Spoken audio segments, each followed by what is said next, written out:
اب ذرا اس منظر کا تصور کیجئے جسے آج شام غریبہ کہا جاتا ہے۔ ایک طرف اندھیرا بڑھ رہا تھا، دوسری طرف خیمے جل رہے تھے۔ معصوم بچے جن کے سروں سے باپ کا سایہ اٹھ چکا تھا، وہ خوف کے مارے تپتے ہوئے صحرا کی طرف بھاگ رہے تھے۔ حضرت زینب اور ام کلثوم رضی اللہ تعالیٰ عنہ ان جلتے ہوئے خیموں کے درمیان کبھی امام زین العابدین کی حفاظت کرتی تو کبھی ان چھوٹے بچوں کو اندھیرے میں ڈھونڈ کر ایک جگہ اکٹھا کرتی۔ یہ وہ ہولناک حقیقت ہے جس کا کسی پراسراریت یا جادوئی کہانی سے کوئی تعلق نہیں۔ یہ خالصتاً ایک مظلوم کنبے کی بے چارگی، صبر اور استقامت کی رات تھی۔ رات کے اس پہر عمر بن سعد نے خیموں کے گرد سخت پہرا لگا دیا تھا تاکہ کوئی ان کی مدد کو نہ آ سکے۔ اہل بیت نے وہ رات زمین پر بغیر خیموں کے کھلے آسمان تلے گزاری۔ امام زین العابدین شدید علیل تھے اور خواتین رات بھر جاگ کر معصوم بچوں کی حفاظت کرتی رہیں۔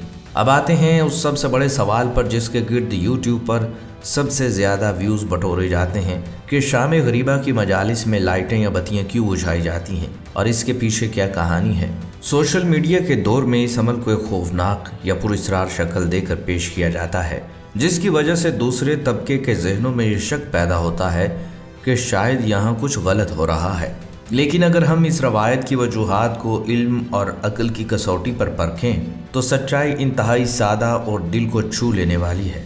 مجالس شام غریبہ میں روشنیوں کو گل کرنے یا بتیاں بجھانے کی کوئی مذہبی یا شرعی مجبوری نہیں، بلکہ یہ صرف اور صرف ایک علامتی اور سوگوارانہ انداز ہے۔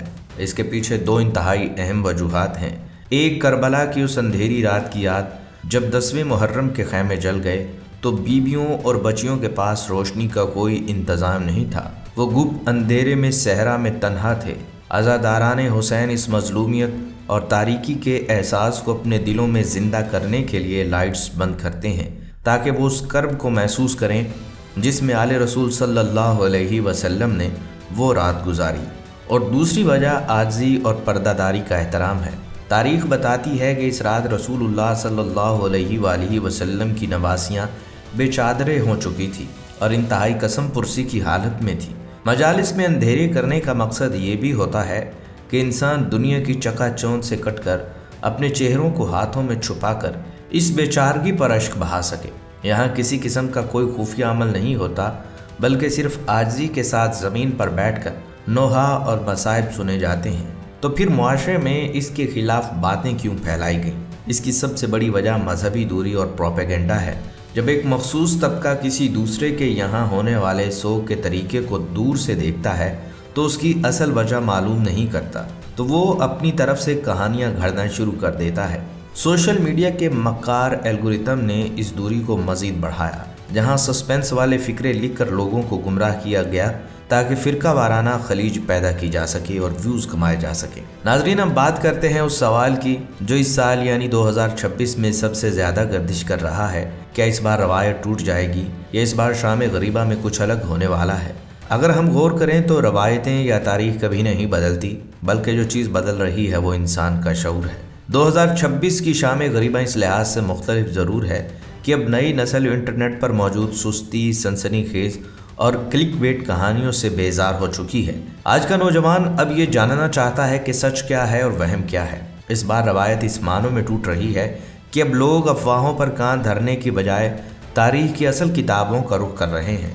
لوگ اب یہ سمجھ چکے ہیں کہ شام غریبہ کسی پراسرار تماشے کا نام نہیں، بلکہ یہ کربلا کے اس آفاقی پیغام کا دوسرا حصہ ہے، جہاں امام حسین رضی اللہ تعالیٰ عنہ کی قربانی کے بعد سیدہ زینب رضی اللہ تعالیٰ عنہ نے اپنی اثارات اور خطبات کے ذریعے اس قربانی کو ہمیشہ کے لیے امر کر دیا۔ معاشرے میں پھیلی نفرتوں اور غلط فہمیوں کا علاج صرف اور صرف علم ہے۔ جب ہم ایک دوسرے کے عقائد اور روایات کو سنسنی خیز چشموں کی بجائے تاریخ کے مستند آئینوں میں دیکھیں گے تو ہمیں معلوم ہوگا کہ جہاں درد مشترک ہو وہاں اختلاف کی گنجائش نہیں رہتی۔ شام غریبہ ہمیں سکھاتی ہے کہ جب حق کے لیے سب کچھ لٹ جائے تب بھی باطل کے سامنے سر نہیں جھکایا جاتا۔ ویڈیو کے آخر میں سب سے اہم بات یہ ہے کہ کربلا کا اصل پیغام ہی امن اور انسانیت کی بقا ہے۔ لہٰذا ہمیں چاہیے کہ ہم ایک دوسرے کے نظریات کا احترام کریں، کسی کے عقیدے کو برا بھلا نہ کہیں اور معاشرے میں تفرقہ بازی اور نفرتیں پھیلانے کی بجائے محبت اور اتحاد کو فروغ دیں۔ امید ہے آج کی اس ویڈیو نے آپ کے دلوں کو چھوا ہوگا اور تاریخ کے اس اہم باب کو سمجھنے میں مدد کی ہوگی۔ اب ہم آپ سے اجازت چاہیں گے۔ اپنا اور اپنے پیاروں کا بہت سا خیال رکھیے گا۔ اللہ حافظ۔